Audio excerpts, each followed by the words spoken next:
Aldo, ano nangyari? Bakit ka umiiyak? Lola, si Elmar po. Tinamaan po siya ng kidlat. Elmar na po, bakit mo kayo iniwan? Diyos ko, huwag niyo po munang kunin ang apo ko sa akin. Ibalik niyo po siya. Parang awa niyo na po. Ibigay mo ng mutya sa akin, Elmar. Sa tingin mo ba, ay ibibigay ko pa sa iyo, mutya? Matapos kong malaman kung ano ka talaga? Magandang araw po sa inyong lahat. Ang kwentong inyong mapapakinggan ay tungkol sa isang batang nagngangalang Elmar. Isang normal na bata na nagbago ang buhay simula nang tamaan siya ng kidlat. Inakala ng lahat na patay na siya, ngunit muli siyang nabuhay. Ano-anong pagbabago ang mararanasan ni Elmar matapos ng muli niyang pagkabuhay?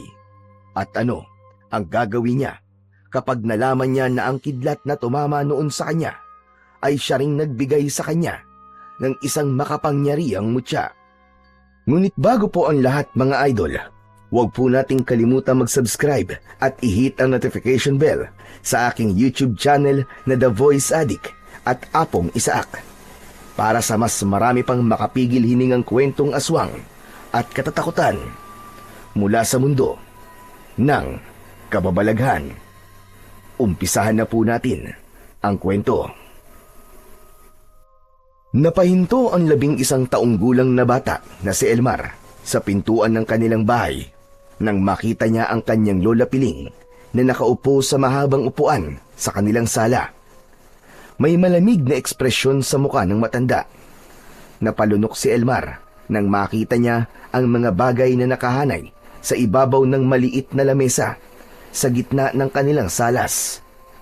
Meron dong patpat, sinturon, hanger, at 2x2 na kahoy.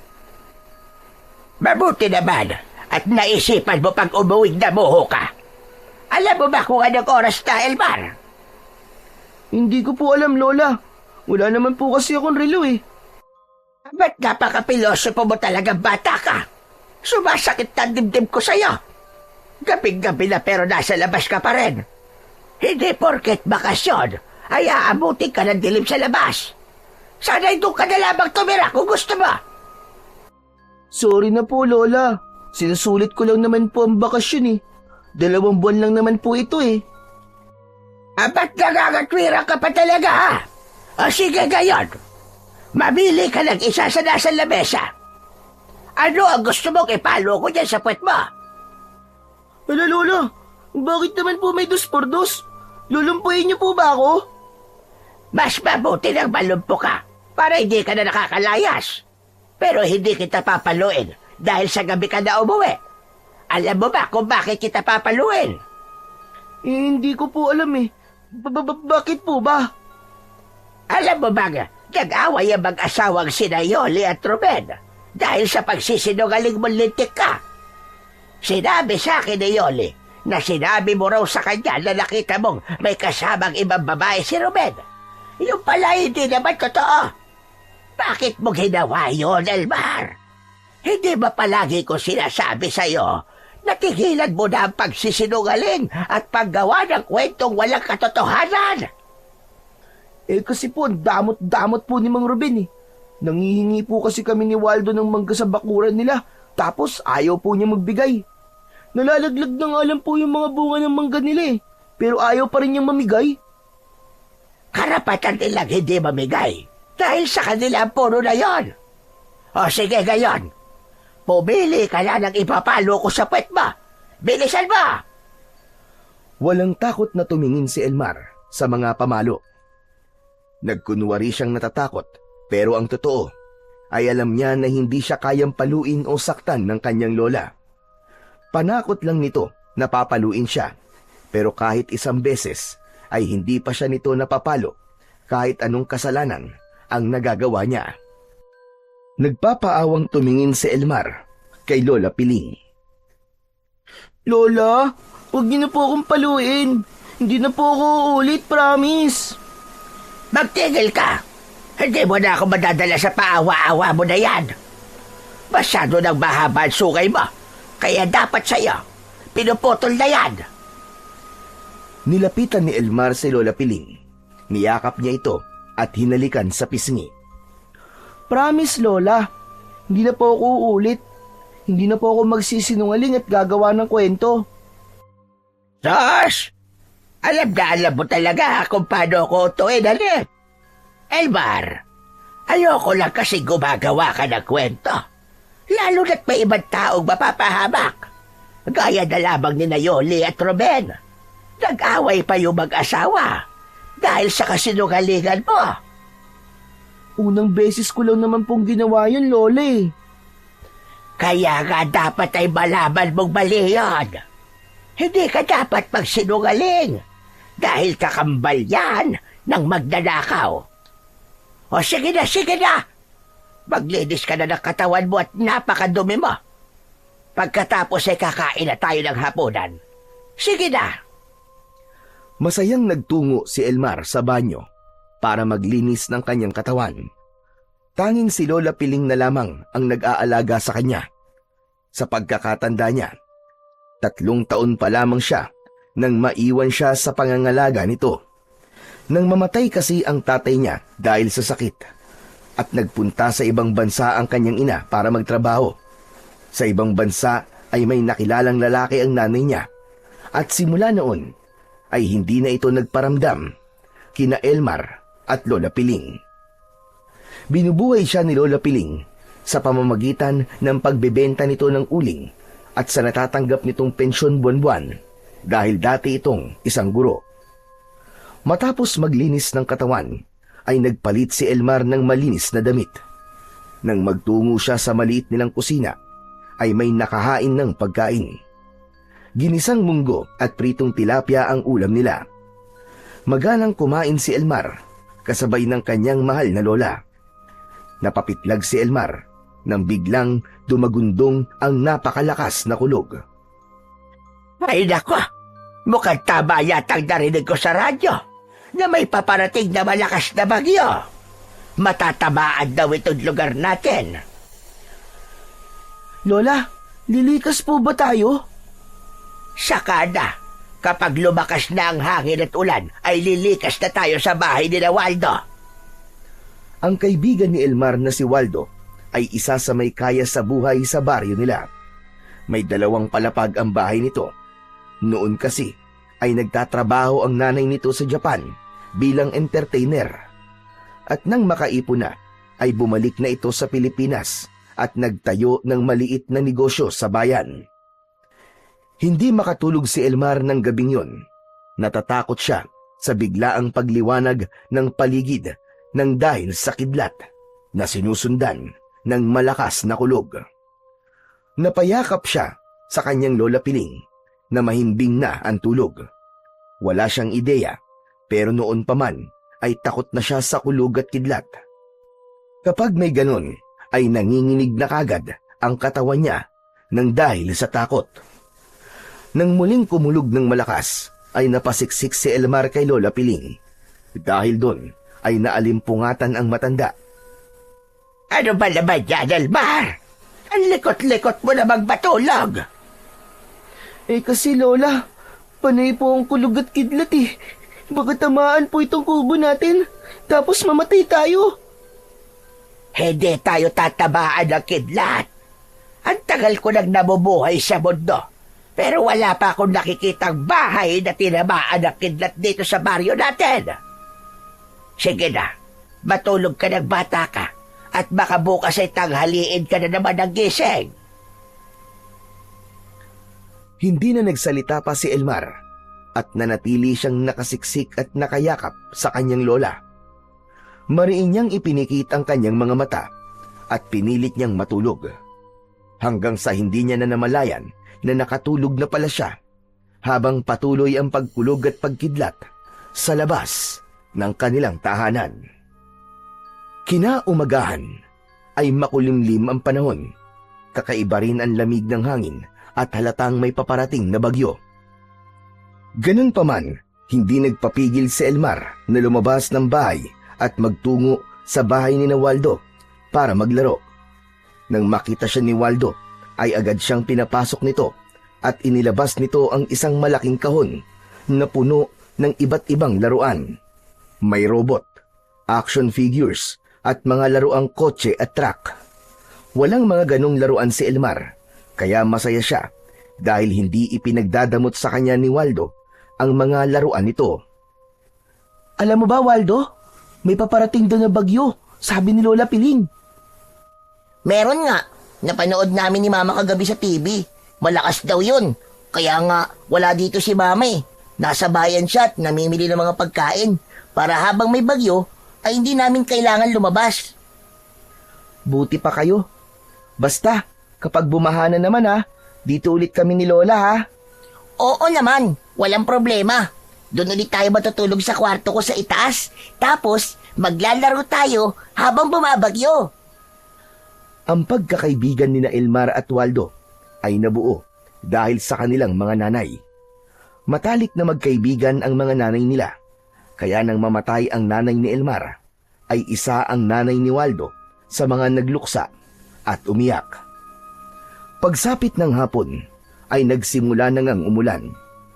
Maging ang hangin ay mas lumakas. Nakauwi na nun si Elmar, at mula naman sa silid ni na Elmar at Lola Piling, ay nakasilip sa bintana si Elmar. Napakaitim ng kalangitan na parang napakaraming ulan ang ibabagsak nun anumang sandali. Ang mahinang ulan ay biglang lumakas at ganun din ang hangin na kung minsan ay sumisipol. Tumabi si Lola Piling kay Elmar at tinapik siya sa balikat. Tara na po, kumain na tayo. Luto na ang tinola. Lola, andito na po yata ang bagyo Ang lakas na po ng ulan at hangin. Kaya nga mas mabuti na kumain na tayo ng maaga. Lola, hindi pa po ba tayo lilikas? Tignan niyo po mukhang umaapaw na po ang ilog. Bumabaha na rin po. Tignan natin babaya. Kapag mabilis ang pagtaas ng tubig, ay saka tayo magtutungo sa bahay ni Waldo. Tinapik muli ni Lola Piling ang balikat ni Elmar. Nauna na itong magpunta sa kusina. Isinarado ni Elmar ang bintana at saka siya sumunod sa kanyang lola. Habang humihigop ng mainit na sabaw ng tinola, ay napapitlag si Elmar dahil sa malakas na kulog. Napatingin siya kay Lola Piling at bahagya itong umiling na para bang sinabi nito na wala siyang dapat na ikatakot. Itinuon na lang ni Elmar ang atensyon sa pagkain, ngunit kahit na anong pambabaliwala niya sa kulog at kidlat, ay hindi pa rin mawala-wala ang takot niya roon. Matapos maghapunan, ay pinagtulungan na ni na Elmar at Lola Piling ang pagtataas ng mga importante nilang gamit. Nag-impake na rin sila ng mga damit nila na inilagay nila sa malaki at makapal na plastik. Nang sumilip si Lola Piling sa bintana, ay humarap pa ito kay Elmar nang may pag-aalala sa muka. Bakit po, Lola? Mataas na po ba ang tubig sa labas? Sa tingin ko, ay lagpas tuhod na. Maghanda ka na, Elmar, at kailangan na nating umalis dito. Huwag na nating hintayin na tuluyang tumaas ang baha. Mabilis na kinuha ni Elmar ang plastik na naglalaman ng ilang damit nila at gamit. Bago sila lumabas, ay nagdasal muna si Lola Piling. Panginoon, huwag niyo pong pabayaan ang aming munting tahanan. Protektahan niyo po ito mula sa bagyo. Ito na lamang po ang meron kami ng aking apo. Maraming salamat po. Pagkatapos ng maikli at mabilisang dasal, ay magkasama ng lumabas ng bahay ang maglola. Nakasampay sa balikat ni Elmar ang plastik habang mahigpit siyang hawak ni Lola Piling sa braso. Lumusong sila sa baha na umabot na hanggang sa bewang ni Elmar.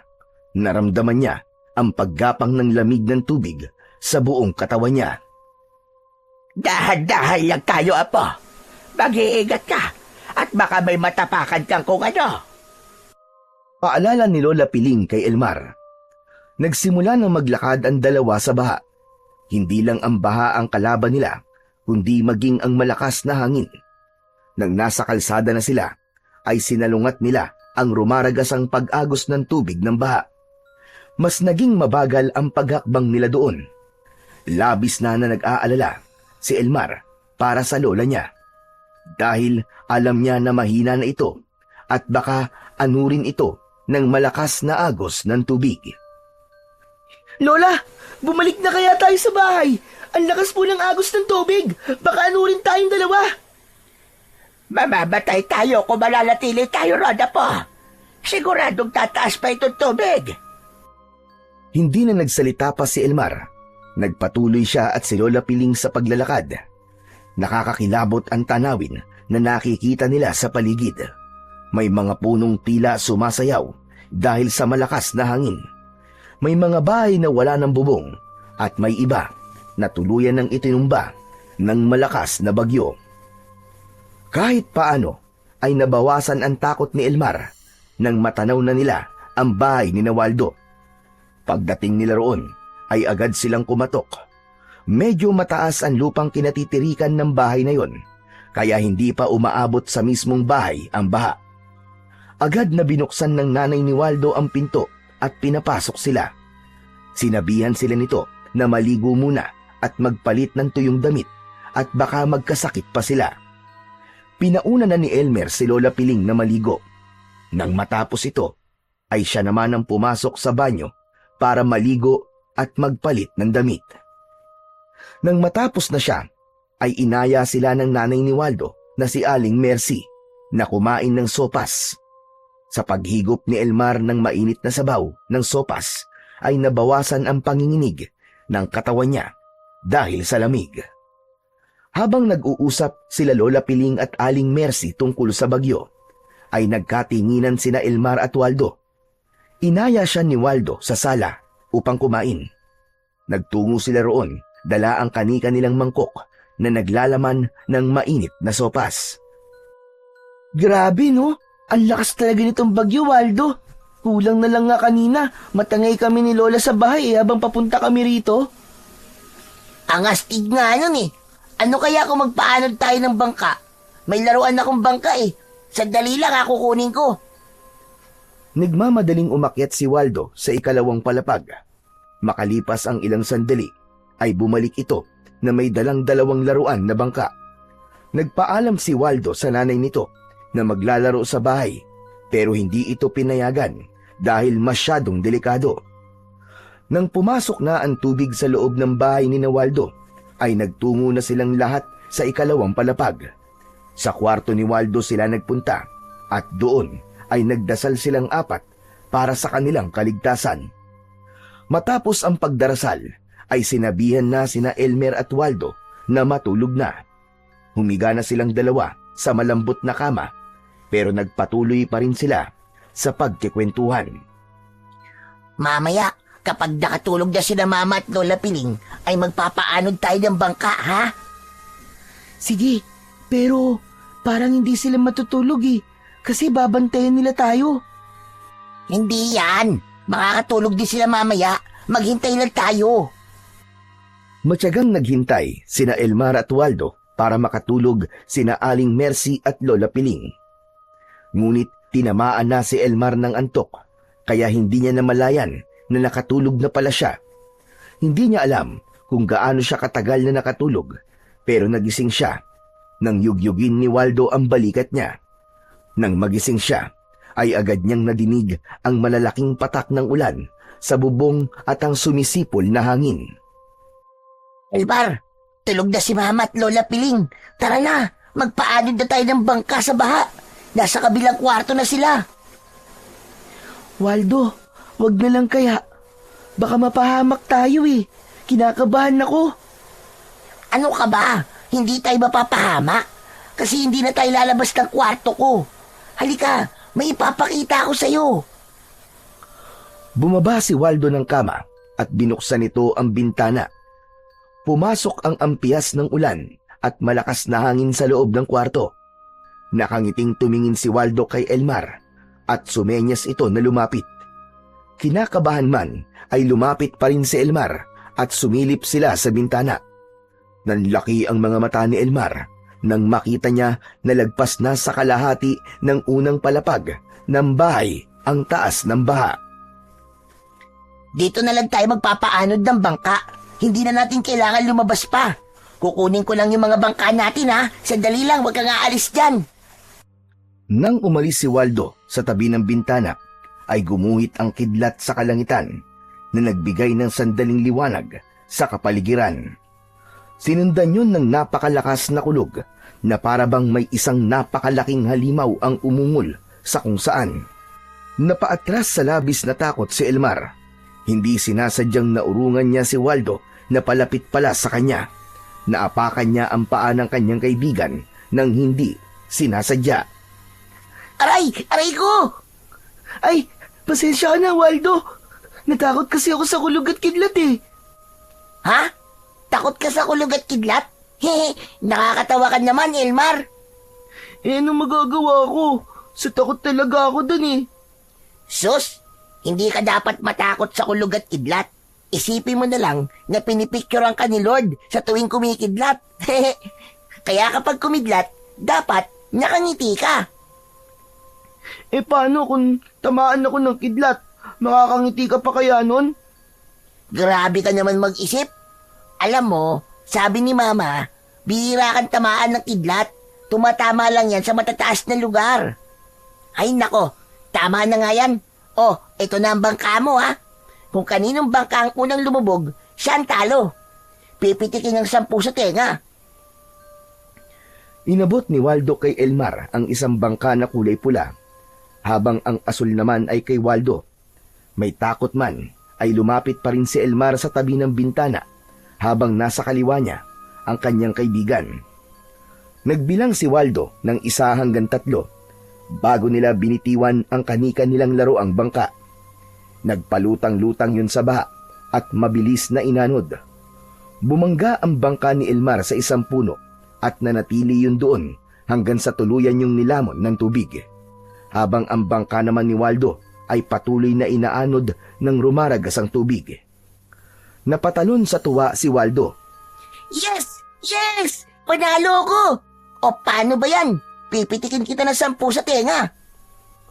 Huwag mong lakasan ha. Walang thrill. Kung hindi ko lalakasan, ikaw naman oo. Humarap si Elmar kay Waldo. Napapapikit siya nang simulang pitikin ni Waldo ang tenga niya. 5 pitik sa kaliwang tenga at 5 rin sa kanan. Ang daya. Gusto ko makabawi. Teka, may bangka ka pa ba? Nako, wala na eh. Pero pwede tayo gumawa ng bangkang papel. Ganon ulit ang rules. Kung kaninong bangka ang unang lumubog, pipitikin sa tenga ng 10. Dahil nais makabawi ni Elmar, ay pumayag siya sa sinabi ni Waldo. Sandaling nagpaalam si Waldo upang kumuha ng mga papel. Habang mag-isa si Elmar sa kwartong yon, ay napatingin siya sa nakabukas na bintana. Napapitlag siya nang may gumuhit na naman na kidlat sa kalangitan na sinundan ng malakas na pagkulog. Napalunok siya. Inisip niya na kung hindi niya haharapin ang takot niya, ay baka hanggang sa kanyang paglaki ay madala niya yon. Kidlat at kulog ka lang. Hindi ako dapat matakot sa'yo. Marahang humakbang si Elmar palapit sa bintana. Nang nasa tabi na siya ng bintana, ay hinayaan niyang mabasa siya ng bahagya ng ampiyas ng ulan. Matiim siyang nakatitig sa madilim na kalangitan at hinintay niyang kumidlat ulit. Nang gumuhit muli ang kidlat, ay napapitlag na naman siya. Mariin siyang napapikit dahil alam niya na ang kasunod nun ay ang pagkulog. Nang marinig niya ang kulog, ay nanginig ang buong katawan niya nang dahil sa takot. Sa pagbukas ng mata ni Elmar, ay isang malalim na paghinga ang pinakawalan niya. Dapat kapag kumidlat at kumulog ulit, ay hindi na ako matatakot. Yun ang gagawin ko. Matyagang naghintay si Elmar sa muling pagkidlat. Hindi niya inalis ang tingin niya sa kalangitan, hanggang sa gumuhit sa kalangitan ang napakalaking kidlat. Nanlaki ang mga mata niya at tila bumagal ang paggalaw ng lahat ng nasa paligid niya. Kitang-kita niya ang pagsagitsit ng liwanag ng kidlat papunta sa kanya. At sa hindi inaasahang pangyayari, ay tumama ang kidlat kay Elmar. Mabilis na gumapang ang malakas na boltahe ng kuryente sa kanyang buong katawan na parang tinupok siya ng apoy. Ngunit bukod sa pagtama ng kidlat sa kanya, ay naramdaman din niya na tila may kung anong bagay ang pumasok sa bibig niya at naglakbay yun papunta sa kanyang dibdib. Matapos yun ay naging madilim na ang lahat para kay Elmar at wala na siyang naalala sa mga sumunod na nangyari. Napabalikwas ng bangon si Lola Piling nang marinig niya ang malakas na pagsigaw ni Waldo habang kumakatok sa kwarto kung saan sila natutulog ni Mercy. Sabay silang tumayo at si Mercy ang nagbukas ng pinto. Labis na kinabahan si Lola Piling nang makita niyang umiiyak si Waldo at nanginginig. Waldo, ano nangyari? Bakit ka umiiyak? Lola, si Elmer po. Tinamaan po siya ng kidlat. Ano ka ba? Nagmamadaling nagtungo si na Lola Piling sa kwartong kinaroroonan ni Elmar. Nang hilakbot siya, nang makita ang nakahandusay na katawan ng kanyang apo sa sahig. Nangingitim ang ilang bahagi ng katawan nito. Diyos ko, Elmar! Apo ko! Nilapitan ng matanda si Elmar at napaiyak siya nang mapansin na hindi na humihinga si Elmar. Ganun pa man ay pinilit niyang kumalma. Inihiga niya ng maayos si Elmar sa sahig at sinimulan niyang bombahin ang dibdib nito gamit ang kanyang mga kamay. Binugahan din niya ng hangin ang bibig nito. Paulit-ulit yung ginawa ni Lola Piling, ngunit hindi na nun nagawang ibalik ang buhay ng kanyang mahal na apo. Doon na tuluyang bumuhos ang luha at emosyon ni Lola Piling. Mahigpit niyang niyakap ang malamig na katawan ni Elmar habang humahagulgol. Elmar po, bakit po ko iniwan? Diyos ko, wag niyo po munang kunin ang apo ko sa akin. Ibalik niyo po siya. Parang awa niyo na po. Patuloy lang si Lola Piling sa pag-iyak habang yakap si Elmar. Nilapitan siya ni Mercy at hinaplos nito ang likod niya. Hindi makapaniwala ang matanda na sa isang iglap lang ay nawala sa kanya ang pinakamamahal niyang apo. Kinaumagahan ay unti-unti nang naging maaliwalas ang panahon. Humupa na ang bagyo, ngunit ang bakas ng pinsala nito ay nanatili sa buong baryo.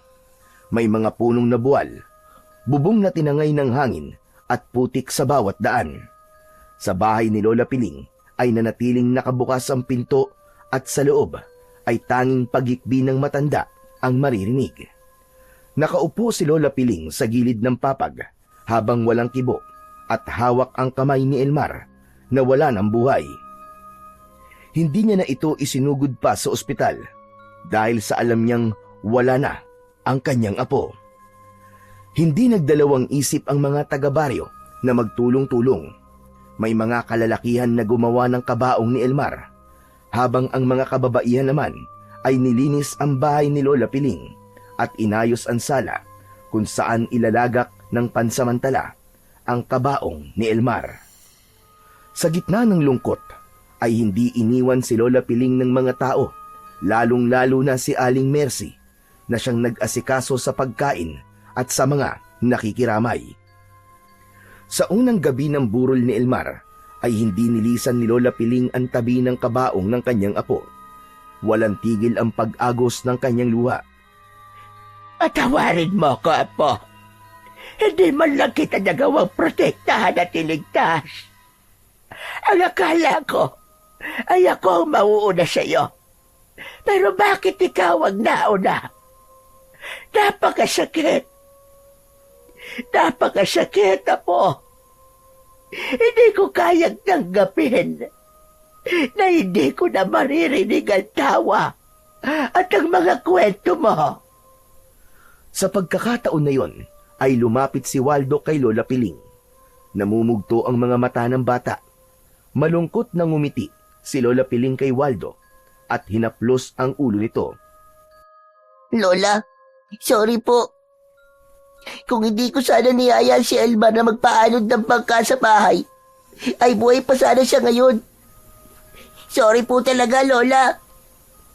Waldo, huwag mo sisihin ang iyong sarili. Wala kang kasalanan sa nangyari, iho.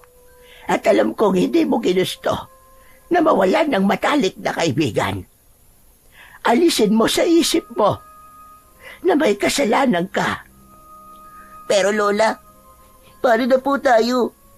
Paano na po ako? Wala na po si Elmar. Wala na po akong kaibigan at kalaro. Alam kong masakit, iho.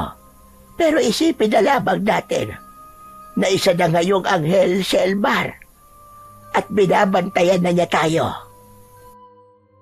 Hindi na rin napigilan pa ni Waldo ang emosyon nito at napaiyak na rin ito. Mahigpit na niyakap ni Lola Piling si Waldo at ipinaramdam niya rito na hindi niya to sinisisi sa nangyari sa kanyang apo. Isang gabi lang na ibinurol ni Lola Piling si Waldo at nang sumunod na araw ay nagdesisyon siya na ipalibing na ito sa sementeryo na nasa dulo ng baryo. Hanggang sa sandaling yun ay hindi siya pinabayaan ng lahat ng tao roon. 4 na lalaki ang nagbuhat ng kabaong ni Elmar patungo sa sementeryo. Nakatulala si Lola Piling habang nakasunod sa kabaong ng kanyang apo. Halos lahat ng tao sa baryo ay nakipaglibing. Nasa tabi niya si Aling Mercy at Waldo na nakaalalay sa kanya. Ilang hakbang na lang at nasa sementeryo na sila nang umihip ang napakalakas na hangin. Nagtaka ang lahat nang mabilis na nagdilim ang ulap at biglang bumuhos ang napakalakas na ulan. Nagngalit ang kalangitan at sunod-sunod na kumidlat at kumulog. May ilan na tumakbo pa para humanap ng masisilungan. Ngunit meron din na gaya ni Lola Piling ay nanatiling nakatayo at handang ituloy ang paglilibing kay Elmar. Sandaling napahinto sa paglalakad ang lahat. Pakiramdam nila ay galit na galit ang langit ng sandaling yon dahil walang tigil ang pagkidlat. Hanggang sa hindi inaasahang pangyayari, isang napakalakas na kidlat ang tumama sa kabaong ni Elmar. Nagulat at natakot ang 4 na lalaking may buhat sa kabaong at nabitiwan ng mga yon ang kabaong. Bumagsak ang kabaong sa putikang daan. Agad namang nilapitan ni Lola Piling ang kabaong at hinaplos niya yon. Diyos ko! Ang katawan ng apo ko! Natigilan si Lola Piling nang mapansin niyang gumalaw ang takip ng kabaong. Ilan segundo siyang napatingin doon hanggang sa nagdesisyon siyang buksan ang kabaong ni Elmar. Nanginginig ang mga kamay na binuksan niya ang kabaong at laking gulat niya nang makita niya si Elmar na bumangon habang habol ang paghinga. Nagulat si Elmar nang makita niyang nagtakbuhan ang mga tao nang bumangon siya mula sa kabaong. Maging sina Waldo at Aling Mercy ay takot na tumakbo. May pagtatakang napatingin siya kay Lola Piling na basang-basa na sa ulan. Bakas sa mukha ng lola niya ang labis na pagkabigla. Lola, ano po nangyari? Bakit po ako nasa kabaong? Diyos ko, apo! Buhay ka! Apo ko! Buhay ka, apo! Puno ng kasiyahan na niyakap si Elmar ni Lola Piling. Napakunot ang noo niya dahil hindi pa rin niya maintindihan ang nangyayari. Agad na umuwi sina Elmar at Lola Piling sa bahay nila. Doon ay nagpalit sila ng tuyong damit dahil sa labis ang gutom at uhaw ni Elmar. Ay binigyan siya ni Lola Piling ng tinapay at tubig. Hinayaan muna siya ng lola niya na kumain. Sunod-sunod ang pagkagat ni Elmar sa tinapay na parabang ilang araw siyang hindi nakakain. Nang matapos kumain, ay saka siya kinausap ng kanyang lola. Hindi pa rin ako makapaniwala na buhay ka, Elmar. Kahit ang mga tao dito sa atin ay nakalang patay ka na. Kaya po pala nagtakbuhan sila kanina nang bigla po akong bumangon sa kabaong. Wala ka ba talagang natatandaan sa nangyari? Hindi mo ba naaalala na tinamaan ka ng kidlat kaya ka namatay? Naalala ko po yun. Pero ang akala ko po ay natutulog lang po ako. Bakit po kaya ako nabuhay ulit? Hindi ko rin alam. Kanina ililibing ka na sana namin sa sementeryo. Tapos bigla na lamang na tinamaan ng kidlat ang iyong kabaong. Pagkatapos doon, ay bigla ka na lang nabuhay. Ang nangyari tuloy ay parang kidlat ang pumatay at bumuhay sa iyo. Pero hindi na yun ang importante. Ang mahalaga po ay buhay ka na ulit. Maraming salamat sa Diyos at ibinalik ka niya sa akin na po. Naging usap-usapan sa baryo at sa mga katabing lugar ang muling pagkabuhay ni Elmar. May nagsabi na isa yung himala at meron ding may hinala na hindi naman talaga namatay si Elmar at nakatulog lamang siya. Maging si Elmar ay nagtataka sa kung paano siya nabuhay muli. Ilang araw siyang hindi lumabas ng bahay dahil marami ang nagtatanong sa kanya at wala rin naman siyang maibigay na kasagutan. Sa gitna ng mga usap-usapan, ay pinili ni na Elmar at Lola Piling na wag munang masyadong lumabas ng kanilang tahanan. Inisip nila na darating din ang araw na huhupa ang katanungan ng mga tao at makakalimutan din ng mga ito ang nangyari kay Elmar. Isang umaga, nasa gubat sina Elmar at Waldo. Inakyat nila ang isang puno ng aratilis upang manguha ng bunga. Iniwasan na muna ni Elmar ang maglaro sa mismong baryo para makaiwas siya sa mga tao at sa pangungulit ng mga ito sa pagtatanong sa kanya kung paano siyang nabuhay muli. Habang abala ang magkaibigan sa pamimitas ng bunga ng aratilis, ay nagsalita si Waldo. Grabe ka, Elmar. Halos 2 linggo na simula nang mabuhay ka ulit ay usap-usapan ka pa rin sa baryo natin. Para ka tuloy artista eh. Hindi na nga kami natutuwa ni Lola Piling eh. Gusto na namin bumalik sa normal ang buhay namin. Nahihirapan na rin kami. Eh, hindi nyo rin naman masisisi ang mga tao na magtanong sa inyo eh. Talaga kasing hindi ka panipaniwala ang nangyari sa'yo, no? Paano ka nga ba niya buhay ulit? Ewan ko, Waldo. Hindi ko rin alam talaga. Ang sabi ni Lola, baka raw himala mula sa Diyos. Ang astig nga nung tinamaan ng kidlat ang kabaong mo, tapos bigla kang bumangon. Kaya lang, akala namin naging zombie ka eh, kaya nagtakbuhan kami sa takot. Sandaling natigilan si Elmar. Simula kasi nang mabuhay siyang muli, ay may ilan siyang napansin na nagbago sa kanyang katawan. Pakiramdam niya ay lumakas ang kanyang katawan.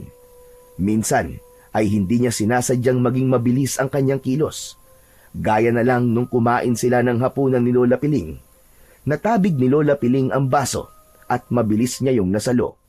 May mga pagkakataon din na pakiramdam niya ay naglalabas ng kuryente ang kanyang mga kamay.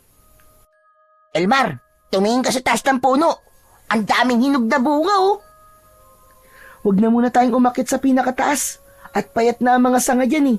Baka mabali pa yun tapos mahulog tayo. Payat nga, pero matibay yun sigurado ako. Tignan mo, aakyat ako. Waldo, wag na. Baka mahulog ka pa eh. Ngunit hindi pinakinggan ni Waldo ang kaibigang si Elmar.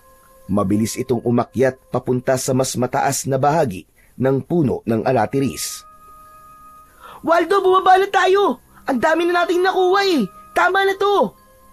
Sandali lang. Uubusin ko lang yung mga nasa itaas tapos bababa na tayo. Sayang din to. Nandito na tayo eh. Biglang kinabahan si Elmar habang pinapanood si Waldo na patuloy sa pag-akyat sa tuktok. Kumapit ito sa mga sanga at nang makarating ito sa pinakataas ay bigla na lamang naputol ang sanga kung saan ito nakaupo. Dire-diretso itong bumulusok pa ibaba at kitang-kita ni Elmar na naituon ni Waldo ang kaliwa nitong kamay sa lupa bago ito bumagsak. Aray ko! Aray! Nabali yata ang braso ko! Tulungan mo ako, Elmar! Aray ko!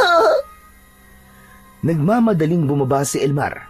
Wala na siyang pakialam kahit nahulog na ang ilang alatiris na nakalagay sa bulsa ng kanyang shorts. Nang makababa na siya, ay nakita niyang balinga ang kaliwang braso ni Waldo. Nakangiwi ito at namimilipit sa sakit. Yan! Ang kulit mo kasi. Sinabi ko na sa'yo na wag na tayong umakit sa pinakamataas eh. Umakyat ka pa rin. Pwede bang wag mo na akong sisihin? Tanungan mo na lang akong tumayo, aray ko. Mamamatay na yata ako, bali na yung braso ko. Ang OA mo naman, Waldo. Braso lang ang nabali sa'yo, mamamatay ka na kagad. Sobrang sakit kasi. Aray ko po, nahihilo ko. Napatitig si Elmar kay Waldo. Hindi niya maintindihan, pero tila may nagtutulak sa mga kamay niya na hawakan ang nabaling braso ng kanyang kaibigan. May pagtatakang napatingin si Waldo kay Elmar. Ano pa tinitingin-tingin mo dyan? Tulungan mo na ako dito para madala na ako ni Mama sa ospital. Sandali lang, Waldo. Huwag kang gagalaw. Ha? Bakit? Anong gagawin mo? Hindi na nagsalita pa si Elmar. Tila may boses na bumubulong sa kanya na kaya niyang pagalingin ang braso ni Waldo kung hahawakan niya yon. Nanlalaki ang mga mata ni Waldo nang sa wakas ay dumampi na ang mga kamay ni Elmar sa bali nitong braso. At sa paghawak niya sa nabaling braso ni Waldo ay isang mainit at matalim na sensasyon ang dumaloy mula sa palad niya na parang kuryente. Dumaloy ang kuryenteng yon sa braso ni Waldo at nagulat ito. Napaiktad si Waldo at sinapo nito ang braso. Hala, ano yun? Bakit parang nakuryente mo ko? Waldo, tignan mo ang braso mo, Waldo. Magaling na. Laking gulat ni Waldo nang malaman nito na bumalik na sa normal ang braso nito. Iginalaw-galaw nito yon at pagkatapos ay namamangha itong tumingin sa kanya. Oo nga no, hindi na rin masakit. Paano mo nagawa yun? Paano ka nakapagpalabas ng kuryente sa kamay mo? Hindi ko rin alam, Waldo eh. Kanina, parang may bumubulong sa akin na kaya kitang pagalingin kung hahawakan ko ang braso mo. Wow! Ang astig! Hindi kaya dahil yan sa tinamaan ka ng kidlat? Ibig sabihin, Elmar, isa ka ng doktor ngayon. Hala, doktor ka agad. Hindi ba pwedeng albularyo muna? Ganun na rin yun. Grabe, ang galing-galing mo. Tignan mo, hindi lang nga talaga bali ang braso ko. Patuloy na namangha si Waldo habang pinagmamasdan nito ang braso nito. Habang si Elmar naman ay puno ng pagtataka kung paano niya yon nagawa. Bago sila umalis ng gubat, ay nakiusap muna si Elmar kay Waldo na wag nitong sasabihin sa kahit na sino ang nangyari, kahit pa sa nanay nito. Nangako naman si Waldo na mananatiling sikreto nilang dalawa ang pagpapagaling ni Elmar sa braso niya. Isang umaga ay nagising si Elmar sa ingay ng mga tao sa labas ng kanilang bahay. Nagtataka siyang bumangon at sumilip sa bintana. Laking pagtataka niya nang makita niya na maraming tao sa harap ng kanilang bahay na parang merong hinihintay. Agad siyang tumakbo sa kusina at nakita niya roon si Lola Piling na abala sa pagluluto ng almusal. Lola, nakita niyo po ba kung anong meron po sa labas? Abay, hindi pa. Bakit? Kita mo abala ko rito sa pagluluto. Ano bang meron sa labas? Hali po kayo, silipin niyo po. Sumilip si Lola Piling sa bintana sa sala at maging ito ay nagtaka sa kanyang nakita. Aba, bakit ang daming tao sa labas ng bahay natin, Apo? Hindi ko nga rin po alam eh. Baka naman po, mga pinagkakautangan niyo mga yan, Lola, lagot kayo. Hoy, Elmar, nabuhong bata ito. Hindi ko ugali ang mangutang dahil alam kong wala naman akong pambayad, Hanggang sa may kumatok sa pinto. Nang buksan yun ni Lola Piling, ay pumasok ang nakangiting si Waldo. Agad namang isinarado ng matanda ang pinto. Sabi ko na nga ba at dadagsain kayo rito ng mga tao eh. Ibig sabihin, ikaw ang dahilan kung bakit maraming tao sa labas ng bahay namin? Ganun na nga, Elmar. Sinabi ko sa kanila na napagaling mo na bali kong braso. Ang sabi ko ay magaling kang manggagamot at isa ka ng batang albularyo. Sandali lang. Elmar, ano sinabi nito si Waldo na pinagaling mo ang braso niya? Imbis na si Elmar ang sumagot, ay si Waldo ang sumagot para sa kanya. Ikinuwento ni Waldo kay Lola Piling ang nangyaring pagkahulog nito sa puno ng alatiris at ang pagpapagaling ni Elmar sa nabaling nitong braso. Totoo ba yun, Apo? Pinagaling mo nga ba itong si Waldo? Opo, Lola. Ang hinala po namin ay baka nagkaroon po ako ng kakayahang manggamot matapos po akong tamaan ng kidlat. Pero Waldo, ikaw naman, bakit may pinagkalat yun? Hindi ba nangako ka sa akin na sikreto lang nating dalawa yun? Sorry kung pinangunahan kita. Pero maganda ang intensyon ko kung bakit ko yung ginawa. Naisip ko kasi na pagkakataon mo na para kumita ng pera, Elmar. Tiruin mo, sa dami ng tao na nasa labas na gustong magpagamot sa'yo, ay baka kumita ka ng milyon sa isang araw. Grabe kang OA mo naman, milyon ka agad. Eh di kahit 1,000 na lang, basta gamitin mo ang kakayahan mo na yan para yumaman kayo ni Lola Piling. Napalingon si Elmar kay Lola Piling at naramdaman niyang nag-alangan din ito. Ganun pa man, anuman ang maging desisyon ni Lola Piling, alam ni Elmar na siya pa rin ang masusunod sa huli kung gagamitin ba niya ang bagong tuklas niyang kakayahan para makatulong at kumita ng pera. Matapos ang mahabang pag-aalinlangan ay lumabas din si Elmar sa pintuan at hinarap ang mga taong matyagang naghintay sa kanilang bakuran. Isa-isa niyang nilapitan ang mga may karamdaman. Merong batang hindi makalakad, matandang may rayuma, babaeng puno ng sugat ang katawan, at lalaki na hirap huminga. Inilalapat niya ang kamay niya sa mga ito at sa bawat pagdampi ng kanyang kamay ay isang mainit na kuryente ang dumadaloy mula sa kanya papunta sa katawan ng mga tao. Lahat ay namangha nang halos lahat ng may sakit na naroroon ay napagaling kagad ni Elmar.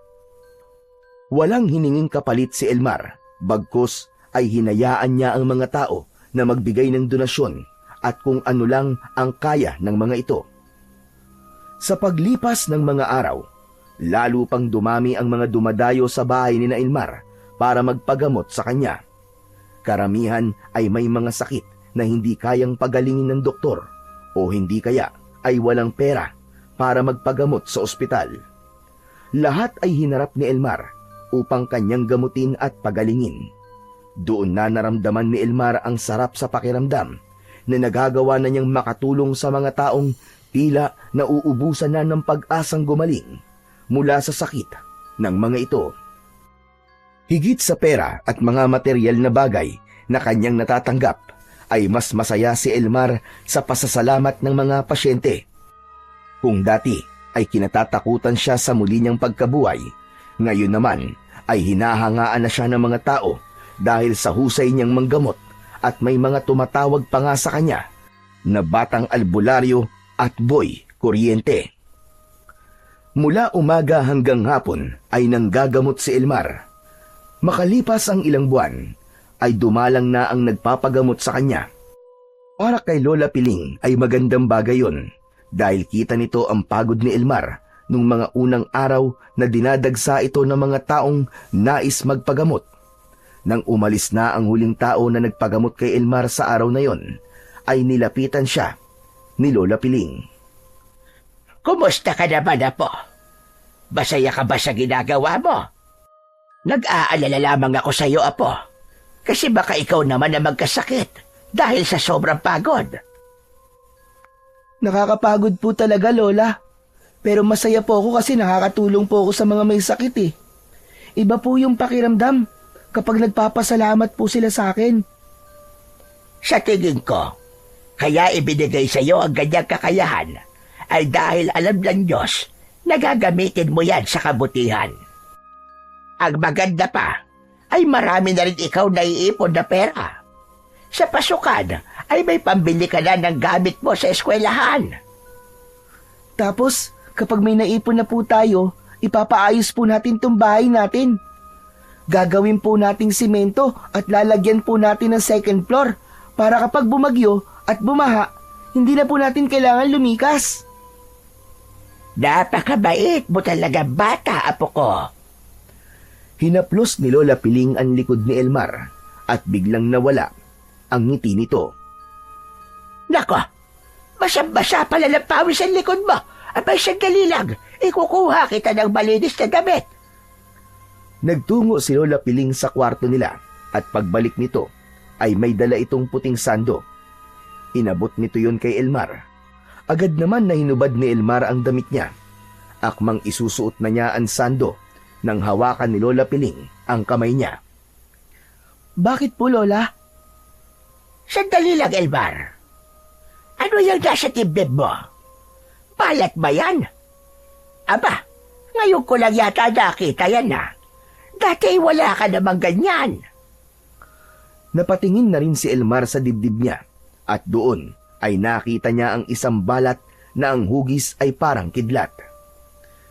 Hala, oo nga po, no. Hindi ko rin po alam, Lola, kung saan ko po nakuha to. Ang totoo, ngayon ko lang din po ito napansin eh. Hindi po kaya nakuha ko to nung tinamaan po ako ng kidlat? Napansin ni Elmar na natigilan si Lola Piling habang nakatingin sa kakaibang marka sa kanyang dibdib. Ngayon ay naaalala ko na. Ang markang yan sa dibdib mo. Nagkaroon din ng ganyang marka ang lolo paing mo matapos niyang tamaan ng kidlat nung binata pa siya. Matapos yon, ay nagkaroon siya ng kakaibang lakas at bilis at ginamit niya yon upang pamunuan ng pakikipaglaban sa mga aswang na sumasalakay noon dito sa baryo natin. Ibig niyo po bang sabihin ay dating manunugis ng aswang po si Lolo Paeng? Parang ganun na nga. Isang albularyo ang nagsabi sa kanya na hindi basta-basta kidlat ang tumama doon sa lolo mo, kundi isang mutya ng kidlat. Pumasok ang mutya na yon ng kidlat sa katawan ng lolo paing mo at hanggang sa namatay siya ay nasa katawan niya pa rin yon.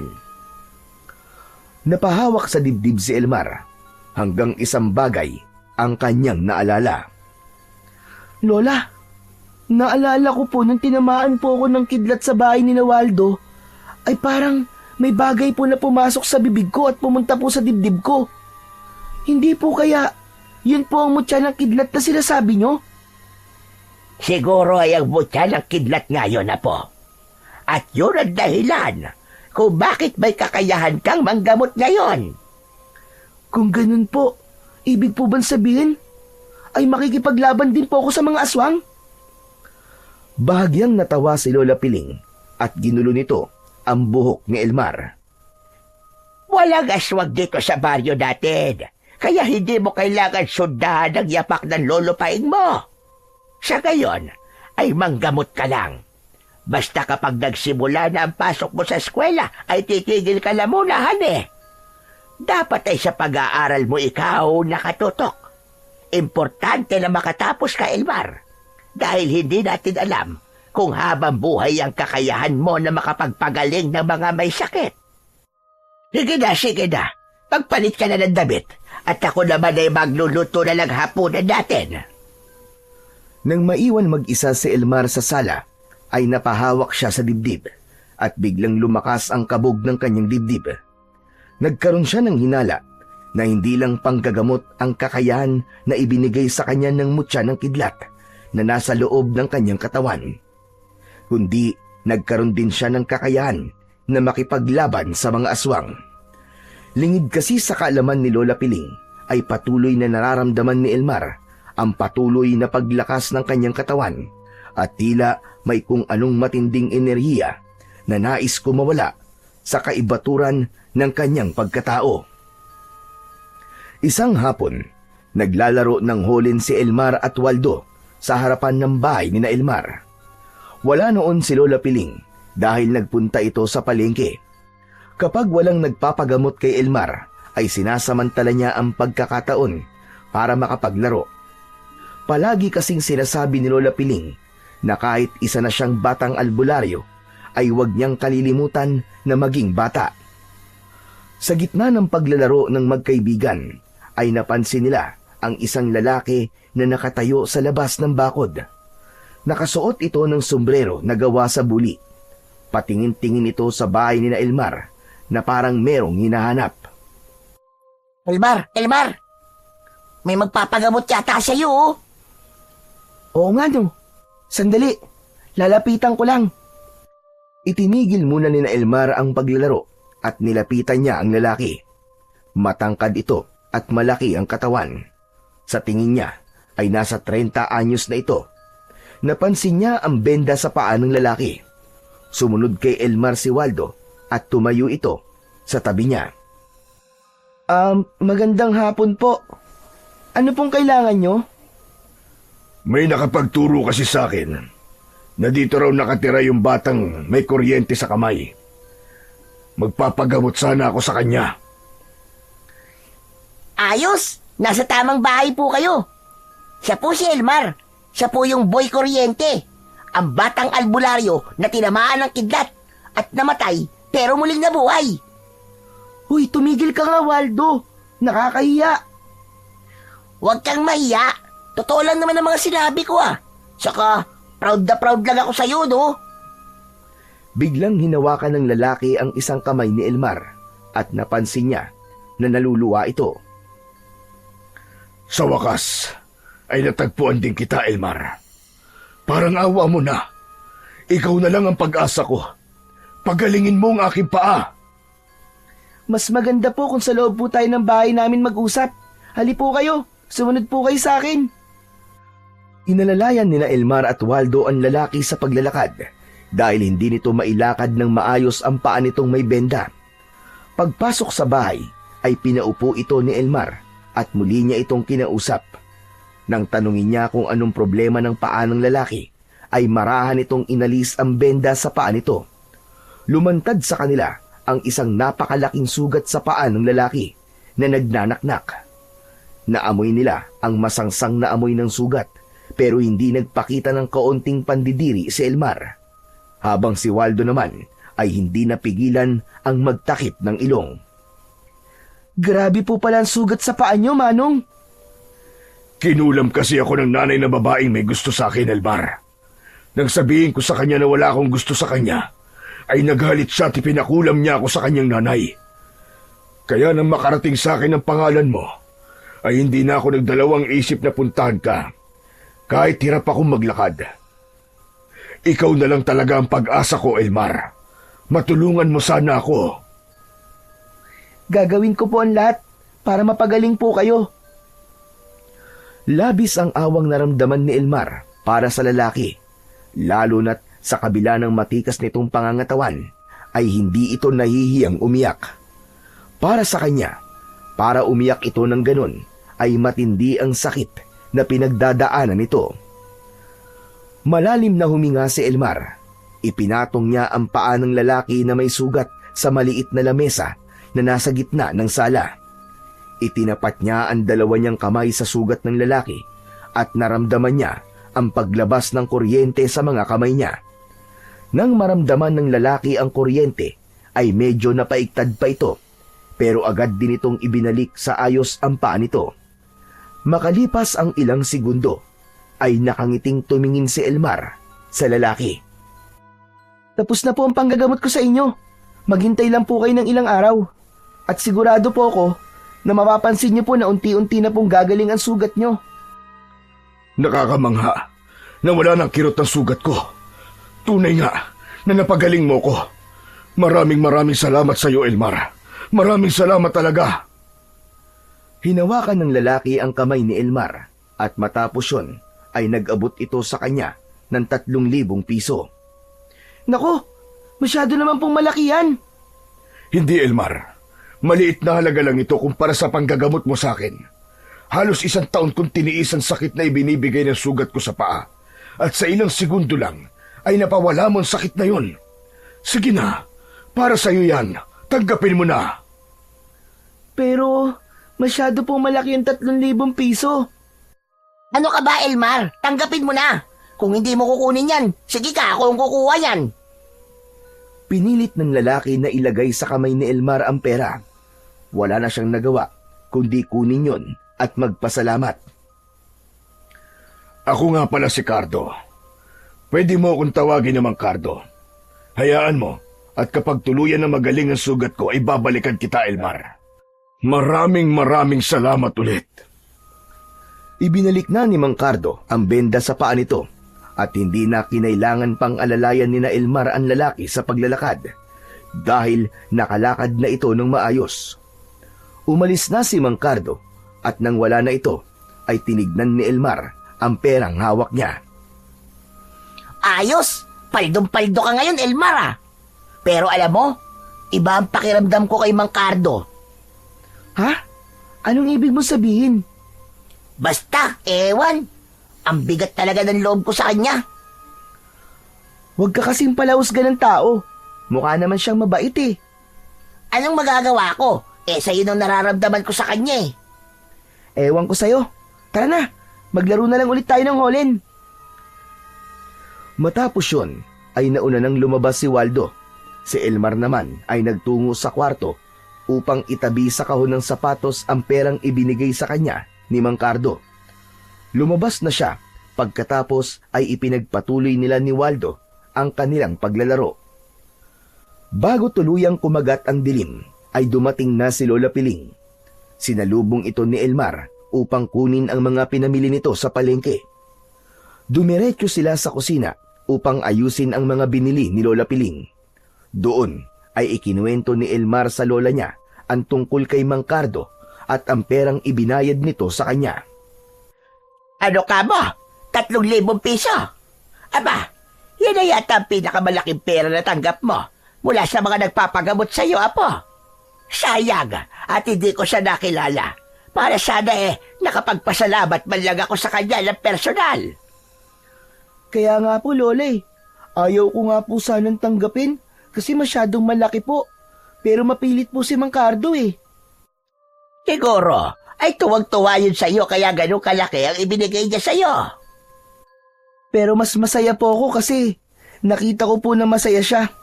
Ang sabi po niya, kapag tuluyang gumaling daw po ang sugat niya, ay babalik po siya rito. Sana ay maging mabilis ang paggaling ng sugat niya.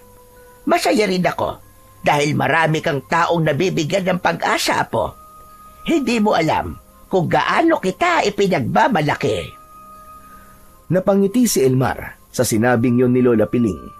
Labis din ang pasasalamat niya sa mutya ng kidlat na pinapaniwalaan niyang nasa loob ng kanyang katawan. Kung hindi kasi dahil sa mutya na yon, ay hindi siya magkakaroon ng kakayahan na manggamot at magpagaling ng mga may sakit. Hanggang isang araw ay may kumalat na kwento sa baryo ni na Elmar na may isang babaeng inatake ng aswang habang pauwi mula sa trabaho isang gabi. May mga naniwala pero meron ding gaya ni Lola Piling na hindi naniwala. Dumating ang araw na may natagpo ang bangkay ng isang magsasaka sa may gitna ng palayan. Halos wala na itong dugo at puno ng kalmot at kagat ang buong katawan nito. Mula noon ay bumalot na ang takot sa buong baryo. Ang mga batay hindi na pinapalabas sa gabi at ang bawat bahay ay hindi na nawalan ng asin at bawang bilang pangontra sa mga aswang. Lalong lumakas ang bulong-bulungan na may aswang sa baryo ni na Elmar. Ang dating payapang baryo ay unti-unting nabalutan ng pangamba at takot. Isang gabi sa hapunan ay hindi makakain ng maayos si Elmar. Simula kasi nang may natagpo ang bangkay ng magsasaka na tila inatake ng mabangis na hayop, ay hindi na yun nawala sa kanyang isipan. Elmar, apo, nakatulala ka na naman. Lalamig na yung sinigang mo. Ay, pasensya na po, Lola. Iniisip ko po kasi yung aswang na pumatay po dun sa magsasaka. Huwag kang mag-alala. Hanggat hindi tayo lumalabas sa gabi, ay ligtas tayo. Ang iniisip ko po kasi ay baka masundan pa po ang biktima ng aswang na yon. Baka po oras na para gamitin ko po ang iba pang kapangyarihan ng mutya ng kidlat. Ang sinasabi mo ba ay lalabanan mo ang aswang? Aba, hindi maaari, Elmar. Ayoko. Hindi ako papayag na ilagay mo sa panganib ang iyong buhay. Pero Lola, paano kung hindi lang po panggagamot ang dahilan kung bakit ipinagkaloob po sa akin ng mutya ng kidlat? Baka gaya po ni Lolo ay kailangan ko rin pong ipagtanggol ang baryo natin laban sa mga aswang. Kahit na, hindi pa rin ako papayag. Napakabata mo pa para humarap sa isang aswang. Makontento ka na lang sa iyong panggagamot at hayaan mo na sa mga matatanda ang aswang na yon. Narinig ko na bumubuo na ng kilusan si Kapitan para magronda tuwing gabi. Hindi na pinilit pa ni Elmar ang gusto niya. Alam niya na hindi siya mananalo sa kanyang lola Piling. Ngunit sa loob niya ay naroon pa rin ang kagustuhan niyang ipagtanggol ang mga tao sa baryo nila. Yun nga lang, hindi niya alam kung paano niya yun gagawin kung tutol naman sa bagay na yon si Lola Piling. Isang umaga, habang abala si Elmar sa pagwawalis sa harapan ng kanilang bahay, ay hindi inaasahang bisita ang dumating. Napangiti siya nang makita niya si Mang Cardo na pumasok sa kanilang bakuran. Wala na ang benda sa paa nito at wala na rin ang sugat nito. Ang tanging naroon ay isang malaking peklat. May bitbit na isang plastik si Mang Cardo na hindi niya mawarian kung ano ang laman. Mang Cardo, kumusta na po kayo? Sobrang maayos na ako, Elmar. Napakagaling mo talagang albularyo. Dahil wala pang 1 linggo, ay magaling na kagad ang sugat ko. Tignan mo, at halos peklat na lamang ang natira. Kaya nga po, masaya po ako na nakapaglakad na po kayo ng maayos. Salamat talaga sa iyo, Elmar. Kung hindi mo ako ginamot, malamang ngayon naputulan na ako ng paa.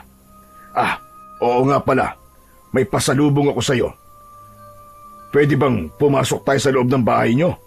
Sige po, tara po sa loob.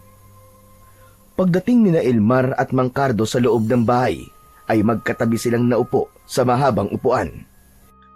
Ibinigay ni Mang Cardo sa kanya ang dala nitong plastik ng mga prutas ang laman. Labis na nagpasalamat si Elmar sa lalaki. Mang Cardo, naikwento ko pala po kayo kay Lola Piling ko at nagpapasalamat po siya sa perang ibinigay niyo po sa akin nung una. Sayang nga po at gusto ka po niyang makilala pero nasa kabilang baryo po siya ngayon. Birthday po kasi ng kaibigan niya. Ganun ba? Sa susunod siguro ay magkakakilala na rin kami. Sigurado ko na hindi ito ang huling beses na magpupunta ko rito. Oo nga pala, Elmar. May itatanong ako sa iyo at kung hindi ka komportableng sagutin, ay pwedeng hindi mo sagutin. Ano po yun, Mang Cardo? Bakit ang galing mo manggamot? May nagturo ba sa'yo? Umiling si Elmar at hindi siya nagdalawang isip na sabihin kay Mang Cardo ang totoo. Kalat naman sa buong baryo nila ang kwento sa likod ng kakayahan niyang manggamot. Doon ay ikinuwento ni Elmar kay Mang Cardo na tinamaan siya ng kidlat at ang muli niyang pagkabuhay. At yun nga po, simula po nang mabuhay ulit ako, ay nagkaroon na po ako ng kakayahan na manggamot. Ang sabi po sa akin ni Lola Piling ay nagkaroon po ako ng mutya ng kidlat, gaya po ng lolo ko. Itinaas ni Elmar ang damit niya upang ipakita kay Mang Cardo ang balat niya roon na hugis kidlat. Bigla rin po ako nagkaroon ng ganitong marka. Ang hula po namin ni Lola Piling ay parang palatandaan po ito na may mutya ng kidlat sa loob ng katawan ko. Kahanga-hanga kung ganon. Ngayon lang ako nakarinig ng ganyang kwento. Sana ay patuloy mong gamitin ang mutya na yan sa kabutihan at pagtulong. Nagulat si Elmar nang ilapat ni Mang Cardo ang palad nito sa dibdib niya.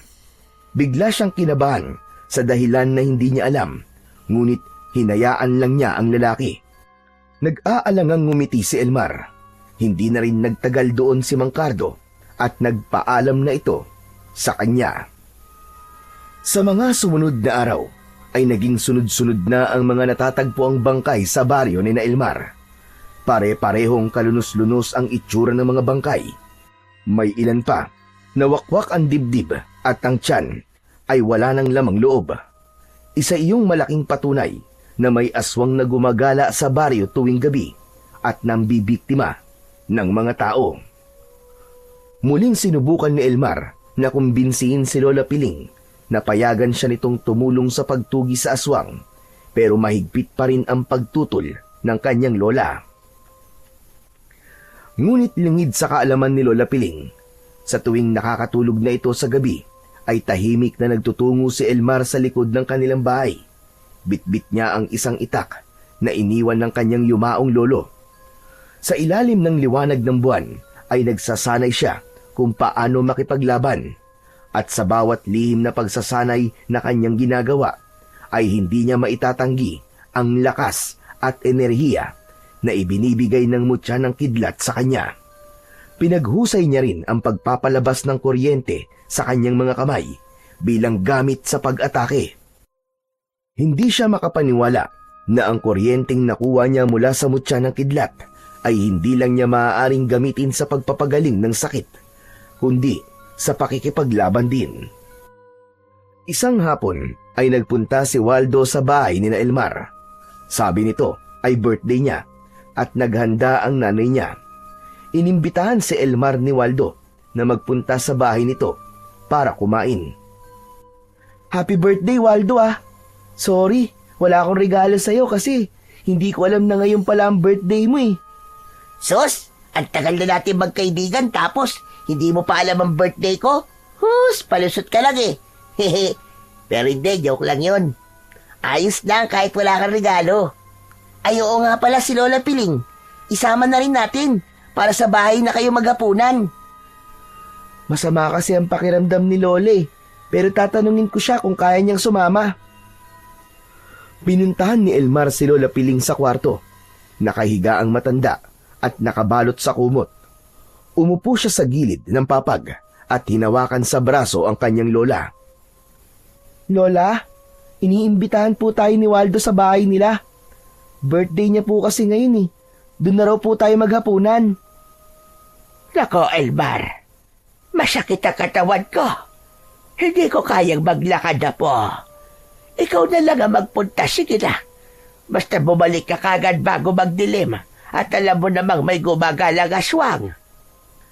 Sigurado po kayo, Lola? Oo, sige na. At baka mabinat pa ako kung pipilitin ko maglakad. Sabihin mo na lamang kay Mercy na ipagbalot niya ako. Kung merong lumpiang Shanghai, pakisabi damihan.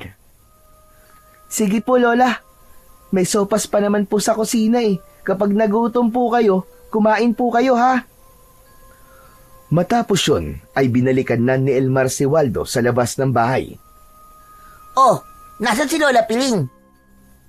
Eh Waldo, hindi raw siya makakasama eh. Kasi masakit ang katawan niya. Sayang naman. Pero tara na, magpakabusog tayo sa bahay kasi maraming nilutong pagkain si Mama. Naglakad na ang magkaibigan at makalipas ang ilang minuto ay nakarating na sila sa bahay ni Waldo. Agad silang inaya ni Aling Mercy na kumain. Hindi nagsinungaling si Waldo nang sabihin nito na maraming niluto ang nanay niya. Meron dong spaghetti, pansit, cake, tinapay at ang paboritong lumpiang Shanghai ng kanyang Lola Piling. Sinabi ni Elmar kay Aling Mercy kung bakit hindi nakasama si Lola Piling at naintindihan naman ito.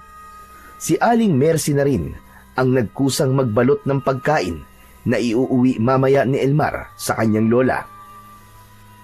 Maganang kumain si Elmar kasama sina Waldo at Aling Mercy. Matapos kumain ay ibinigay na ni Aling Mercy ang regalo nito kay Waldo. Napatalon si Waldo sa tuwa nang pagbukas nito ng regalo ay video game ang naroon. Inaya kagad siya ni Waldo na maglaro nun. Ikinabit naman ni Aling Mercy ang video game at naglaro na sina Elmar at Waldo. Hindi na namalayan ni Elmar ang oras at nang mapatingin siya sa labas ay madilim na. Waldo, gabi na pala. Baka nag-aalala na sa akin si Lola. Uuwi na muna ako. Bukas na lang ng umaga tayo maglaro. Bakit? Natatakot ka ba sa aswang? Ihatid ka naman namin ni nanay eh. Maglaro pa tayo. Saka alam ng lola mo na nandito ka sa bahay. Kaya hindi yun mag-aalala sa'yo. Dahil sa gusto ring maglaro pa ni Elmar, ay hindi na muna siya umuwi. Ngunit sa gitna ng kanilang paglalaro ng video game, ay bigla siyang kinabahan. Isang kaba na noon lang niya naramdaman na para bang may masamang nangyayari. Waldo, uuwi na talaga ako. Mamaya na. Nag-aalala na talaga ako kay Lola eh. Ay nako, sige na nga. Sandali, tatawagin ko lang si Mama para ihahatid ka namin. Tumayo na silang dalawa. Tinawag ni Waldo si Aling Mercy at inihatid na si Elmar ni na Aling Mercy at Waldo. Habang naglalakad pa uwi, ay patuloy na kinakabahan si Elmar. Nang makarating sila sa bahay, ay nagtaka si Elmar nang makitang nakabukas ang pinto. Nagmamadali siyang pumasok at mas lalo siyang kinabahan nang makita niyang magulo ang mga gamit nila. Tumakbo si Elmar sa kwarto at nanlumo siya nang malamang wala roon ang kanyang lola Piling. Bumalik siya sa labas kung saan naroon sina Aling Mercy at Waldo. Ipinaalam niya sa mga ito na wala roon si Lola Piling. Tinulungan siya ng mga ito na hanapin sa paligid ng bahay si Lola Piling, pero bigo silang makita ito. Hindi na nagsayang ng oras sina Elmar. Sinamahan siya ni na Aling Mercy at Waldo sa bahay ng kanilang kapitan upang iulat ang pagkawala ni Lola Piling. Agad naman na kumilos ang kapitan at ang ilang tanod upang hanapin ang nawawalang lola. Habang naghihintay si Elmar sa bahay, ay sinamahan siya ni na Aling Mercy at Waldo. Hindi na sila nakatulog sa paghihintay na bumalik doon ang mga tanod at si kapitan. Nasaan na kaya si Lola? Sana naman okay lang siya. Huwag ka mag-isip ng kung ano-ano, Elmar. Baka naglakad-lakad lang si Lola. Imposible yun, Waldo eh. Hindi na lumalabas si Lola ng ganitong oras simula na magkaroon ng aswang dito sa baryo natin. Paano kung may aswang palang pumasok dito sa bahay habang wala ako? Hindi nagtagal ay dumating na sina kapitan at ang mga tanod. Hindi na napigilan pa ni Elmar ang umiyak nang sabihin ng kapitan na bigo ang mga ito na makita si Lola Piling. Ayon dito ay inikot na ng mga ito ang buong baryo at nagtanong-tanong na rin ng mga ito sa mga tao. Pero kahit isa sa mga yon ay walang nakakita kay Lola Piling. Bago umalis sina kapitan ay nangako ang mga ito kay Elmar na hindi sila titigil hanggat hindi nila nakikita ang Lola Piling niya. Hindi pa rin iniwanan ni na Aling Mercy at Waldo si Elmar. Nang huminto na sa pag-iyak si Elmar, ay labis ang pagsisising naramdaman niya. Kasalanan ko to eh. Kung uuwi lang sana kagad daw kanina, malamang hindi nawawala si Lola ngayon. Ano ka ba, Elmar? Huwag mong sisihin ang sarili mo. Kung ba'y dapat sisihin, ako yun. Kasi pinilit kita maglaro ng video game kahit gusto mo nang umuwi eh. Sumingit si Aling Mercy sa pag-uusap nila at anito ay wala silang kasalanan sa pagkawala ni Lola Piling dahil hindi nila ginustong mangyari yun. Pinangunahan ni Aling Mercy ang pagdarasal para sa kaligtasan ni Lola Piling. Habang nagdadasal ay muling napaiyak si Elmar dahil sa labis na pag-aalala sa kanyang lola. Kinabukasan ay ipinagpatuloy ni na kapitan at ng mga tanod ang paghahanap kay Lola Piling. Sa pagkakataong yun ay marami na rin sa mga taga-baryo ang voluntaryong sumama sa paghahanap. Sa bawat minutong lumilipas ay lalong pinanghihinaan na ng loob si Elmar. Ramdam niya ang bigat sa kanyang dibdib at ang labis na paninisi sa kanyang sarili. Pagsapit ng gabi ay bigo pa ring makita si Lola Piling. Kasama muli ni Elmar sa bahay nila sina Aling Mercy at Waldo. Sandaling nagpaalam ang dalawa dahil kailangan magluto ni Aling Mercy ng hapunan. Anito, pagkatapos nitong magluto ay dadalhan nito ng pagkain si Elmar. Pagkaalis ng dalawa ay nanlulumong na paupo si Elmar sa sala. Hindi nagtagal ay nagulat siya nang may biglang pumasok. Inakala niyang si Lola Piling yon, ngunit nagulat siya nang malaman na si Mang Cardo ang hindi inaasahang bisita. Napatayo si Elmar sa kanyang kinauupuan.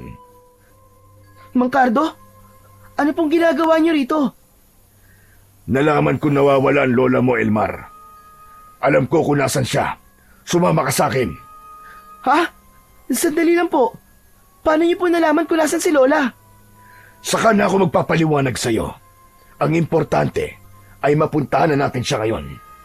Ayaw mo bang makita ang lola mo? Gusto ko po. Kaya lang eh. Tara na. Puntahan na natin ang lola mo. Biglang hinawakan ni Mang Cardo ang braso ni Elmar. Mahigpit ang pagkakahawak nito. Mabilis na nag-isip si Elmar. Mataman niyang tinitigan si Mang Cardo at nakita niya sa mga mata nito na nagsasabi ito ng totoo. Sa maikling panahon na nakilala niya si Mang Cardo, ay alam niyang mabuti itong tao, kaya sa pagkakataon na yon ay ibinigay niya rito ang 100% ng kanyang tiwala. Sige po, sasama po ako sa inyo, pero may kukunin lang po ako. Nagtungo si Elmar sa kusina. Kinuha niya ang itak na nasa kaluban at isinabit niya yon sa kanyang bewang. Binalikan niya si Mang Cardo at napakunot ang noo nito nang makita ang dala niyang itak. Oh, bakit nagdala ka pa niyan? Hindi ko po alam eh, pero siguro mas mabuti na po ang sigurado. O sige, tara na. Hinahanap ka na ng lola mo. Walang pag-aatubiling sumama si Elmar kay Mang Cardo at nagtaka siya nang dinala siya nito sa gubat. Hindi na iwasang mapansin ni Elmar ang bigat ng katahimikan sa pagitan nila. Lalo pang tumindi ang kabog ng kanyang dibdib nang sabihin ni Mang Cardo na naroon ang kanyang lola. Makalipas ang halos kalahating oras ng paglalakad, ay biglang huminto si Mang Cardo sa paglalakad. Maging si Elmar ay napahinto na rin. Mang Cardo, nasan po si Lola Piling? Ang sabi niyo po nandito siya. Mula sa hindi kalayuan ay narinig ni Elmar ang pagsigaw ni Lola Piling. Elmar po! Nandito ako! Tulungan mo ako! Si Lola Piling! Nasan po siya, Mang Cardo? Nandito nga siya sa gubat, Elmar. At ikaw lang ang makakapagligtas sa kanya. Sa pagkakataon na yon, ay unti-unting humarap si Mang Cardo kay Elmar. Napaatras siya nang makita ang nakakatakot na ngiti nito. Ano pong ibig niyo sabihin? Ang totoo ay ako ang dumukot sa lola mo. Kailangan kong gawin yon para makuha ko sa iyo ang mutya ng kidlat na nasa loob ng iyong katawan. Hindi nakapagsalita si Elmar sa labis na pagtataka, habang nagpatuloy naman si Mang Cardo sa pagsasalita. Matagal ko nang nais makuha ang mutya ng kidlat. Una ay sa lolo mo, pero namatay na lang siya nang hindi ko yun nakukuha sa kanya.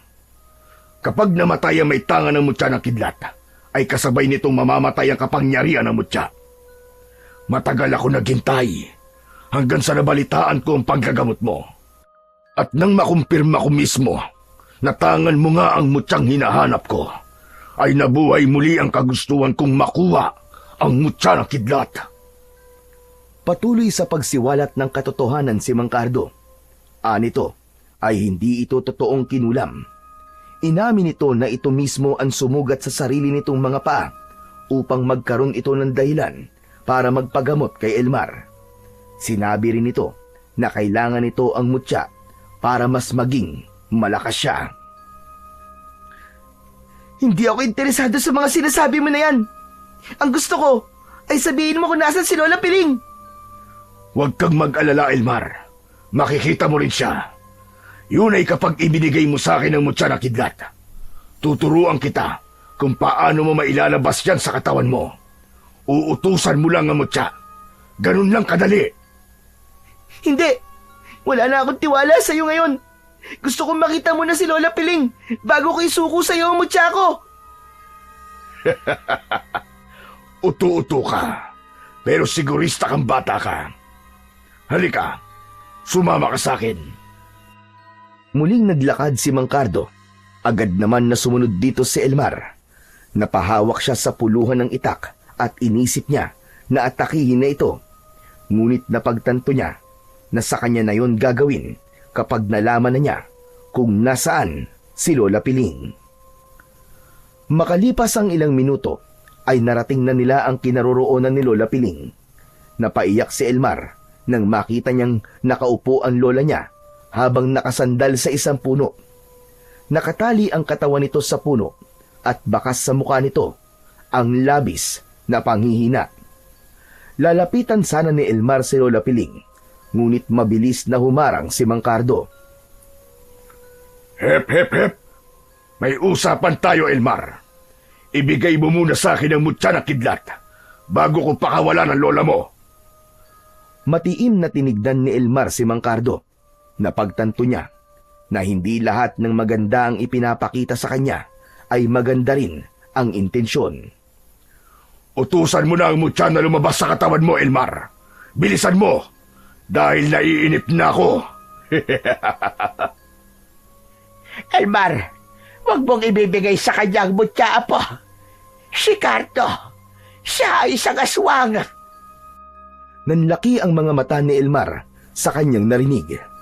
Mabilis na hinugot ni Elmar ang itak mula sa kaluban. Akmang tatagain niya si Mang Cardo, ngunit mabilis nitong hinawakan ang kamay niya at mariin niyong pinisil. Impit na napasigaw si Elmar dahil sa sakit. Ibigay mo na ang mutya sa akin, Elmar. Sa tingin mo ba, ay ibibigay ko pa sa itong mutya matapos ko malaman kung ano ka talaga? Tumalim ang mata ni Mang Cardo at mabilis na nagbago ang anyo nito. Naging mabalasik ang mukha ng lalaki at tinubuan ito ng itim at makapal na balahibo sa buong katawan. Nagkaroon ito ng matutulis na ngipin at naramdaman niya ang matutulis din itong mga kuko sa kanyang kamay. Nang hilakbot si Elmar, nang sa mismong harapan niya, ay naging aswang si Mang Cardo. Hindi hinayaan ni Elmar na pangunahan siya ng takot. Sa isip niya, ay binulungan niya ang mutya ng kidlat na tulungan siya nito. At sa isang iglap, ay may naramdaman siyang namumuong enerhiya sa kanyang dibdib. Isang napakalakas na kuryente ang kumawala sa katawan ni Elmar at sumambulat yon kay Mang Cardo. Tumalsik ang aswang palayo sa kanya at tumilapon ito sa madilim na bahagi ng kagubatan. Agad na nilapitan ni Elmar ang lola niya. Gamit ang itak, ay pinutol niya ang lubid na nakatali dito. Elmar, apo! Sa likod mo! Paglingon ni Elmar, ay hinawakan siya ng aswang sa magkabilaan niyang balikat. Itinapon siya nito palayo sa lola niya. Tumama ang likod niya sa puno bago siya bumagsak sa malamig na lupa. Naglakad palapit ang aswang kay Elmar habang may nakapaskil na malaking ngiti sa labi nito. Hindi na sana tayo aabot sa ganito kung ibinigay mo na sa akin ang hinihingi ko. Gusto mo pa talagang masaktan, ha? Hindi ako papayag na makuha mo sa akin ang mutya. Poprotektahan ko to. Gaya ng pagprotekta dito ni Lolo Paeng ko na nabubuhay pa siya. Kung ganon, ay kukunin ko na lang sa iyo yan, sa paraang alam ko. Sa isang kisap mata, ay sumugod ang aswang kay Elmar. Bakas sa mukha nito ang labis na kagustuang makuha sa kanya ang mutya. Mabilis na tumayo si Elmar at mahigpit niyang hinawakan ang kanyang itak. Umamba ito ng isang mabilis na kalmot, pero umurong si Elmar at mabilis niya itong sinaksak sa tagiliran. Sumirit ang maitim na dugo ng aswang at napaatras ito. Ngunit imbis na manghina ang aswang, ay tila mas lalo itong nagngalit. Sa sunod na pag-atake, ay nagsalubong ang matutulis na kuko ng aswang at ang talim ng itak ni Elmar. Kumaskas ang itak sa matitigas na kuko ng aswang at kasunod nun ay muling sumiklab ang matinding sagupaan. Tumama ang talim ng itak sa balikat ng aswang, ngunit hindi na nagawang iwasan ni Elmar nang bumaon ang mga kuko ng aswang sa kanyang tiyan. Napasigaw siya sa labis na sakit at napaluhod. Sa isang iglap, sumunggab ang aswang at itinulak siya pabagsak sa lupa. Ramdam na ramdam ni Elmar ang bigat ng nilalang na nasa ibabaw niya. Habang nakalapat ang likod niya sa lupa, ay nakita niya ang nangingintab na mga pangil nito. Alam kong magiging masakit ang pagkuha ko ng mutya ng kidlat sa'yo. Pero dahil ayaw mo itong ibigay, ay ako na mismo ang kukuha nito sa loob ng dibdib mo. Unti-unting bumaon ang kuko ng aswang sa dibdib ni Elmar. Ngunit bago pa ito tuluyang magtagumpay sa pagwakwak sa dibdib niya, ay biglang dumating si Waldo na may dalang malaking bato. Malakas na inihampas ni Waldo ang bato sa likod ng ulo ng aswang.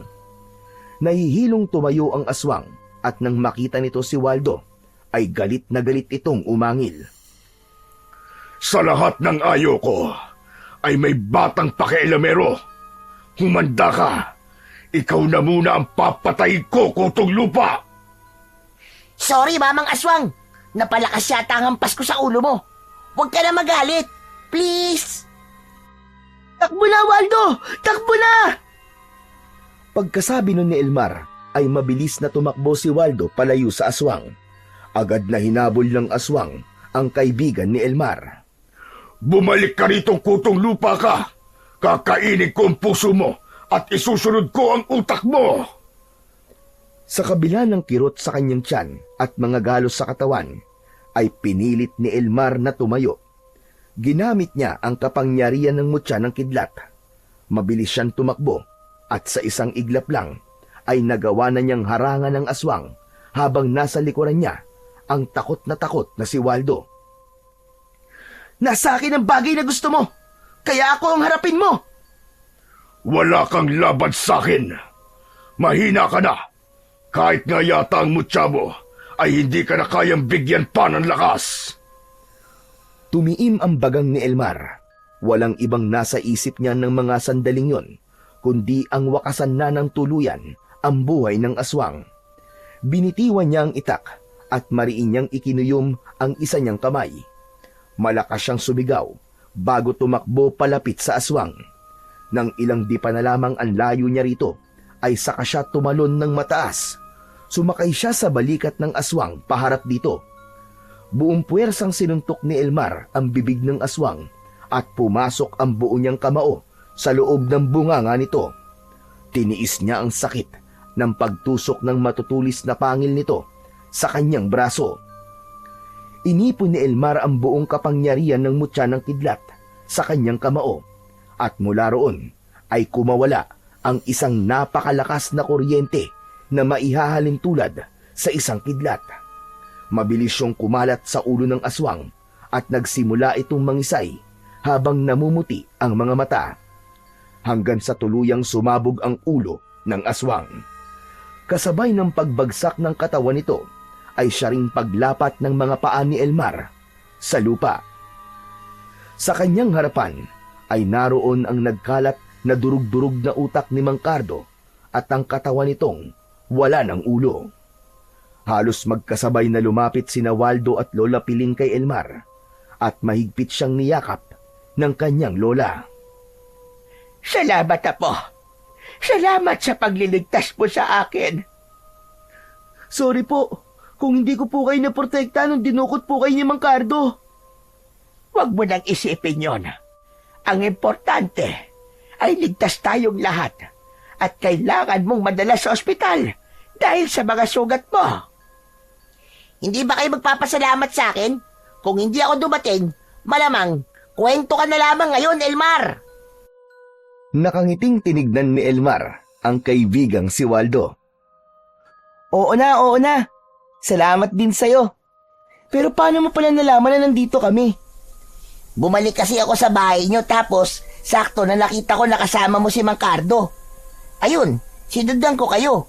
Kaya lang nawala kayo sa paningin ko eh. Kaya hinanap ko kayo. Buti na lang at sakto ang dating ko. Nako. Pero grabe pala ang kapangyarihan mo, Elmar, no? Hindi ka lang magaling manggamot. Magaling ka rin sa pakikipagbakbakan. Idol na talaga kita. Hay nako. Tama na gaya na tumalis na tayo sa gubat na ito. Matapos yun, ay tahimik nang naglakad sina Elmar, Waldo at Lola Piling paalis sa lugar kung saan hinarap ng aswang ang kamatayan nito. Hindi na nila nilingon pa ang dugoan labi ng aswang na minsang nagdala ng takot sa kanilang baryo. Sa bawat takbang ni Elmar ay nararamdaman niya ang bagyang pag-init ng mutya sa kanyang dibdib. Tahimik siyang nagpasalamat sa kapangyarihang ipinagkaloob nito sa kanya. Sa tulong ng mga tao sa baryo ay agad na nadala sa ospital si Elmar. Hindi ganun kalalim ang mga sugat na natamo niya, Kaya matapos na gamutin ng doktor ang mga yon, ay agad din siyang nakauwi sa kanilang bahay para doon na magpagaling. Mabilis na kumalat sa baryo nila ang pagpatay ni Elmar sa aswang. Mas lalong humanga ang mga tao sa kanya at itinuring pa siyang batang bayani. At bilang pagkilala sa kabayanihan ni Elmar, ay isang programa ang isinagawa sa plaza at doon ay pinarangalan siya sa pamumuno ng kanilang kapitan. Hindi alam ni Elmar kung mahihiya ba siya o kung ano dahil hindi siya sanay sa ganung uri ng atensyon. Ngunit sa kabila nito ay labis ang nararamdaman niyang galak dahil doon. Kitang-kita rin sa mukha ng kanyang lola at sa mag-inang Waldo at Aling Mercy ang labis na galak at paghanga sa pagkilala na yon kay Elmar. Isang umaga ay nagtungo sina Lola Piling at Elmar sa sementeryo. Dinalaw nila ang puntod ng lolo ni Elmar at ng kanyang ina na magkatabi lang. Sigurado ko na kung nasaan ba ng lolo at nanay mo, ay sobra kanilang ipinagmamalaki, apo. Biruin mo, sa edad mo na yan, ay ang dami mo nang nagawa para sa baryo natin. Lola Piling, nagkataon lang po na may kakayahan akong tumulong kasi nasa akin po ang mutya ng kidlat. Sadyang may likas na tapang ka talaga, apo.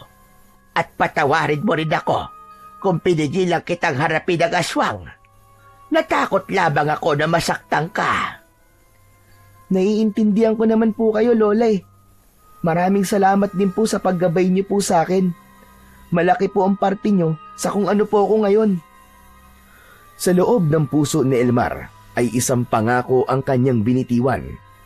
Simula sa araw na yon, hindi na lamang niya gagamitin ang mutya ng kidlat sa pagpapagaling ng mga may sakit, kundi gagamitin na rin niya yon maging sa pakikipaglaban sa lahat ng nilalang na magtatangkang sirain ang kapayapaang tinatamasa ng kanilang baryo.